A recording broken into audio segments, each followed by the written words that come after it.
বর্তমান সময়ে রোমান্টিক জুটি মুশফিকুর ফারহান ও আয়েশা খান দিন দিন বাংলা নাটকের জনপ্রিয়তা বেড়েই চলেছে। সেই ধারাবাহিকতায় আবারও নতুন নাটক নিয়ে হাজির হয়েছেন জনপ্রিয় এই জুটি। নাটকটির নাম নজর।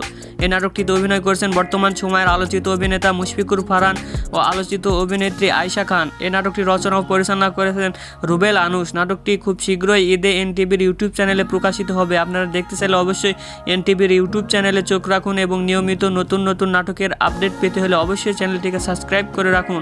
পরবর্তী ভিডিওর জন্য অপেক্ষা করুন।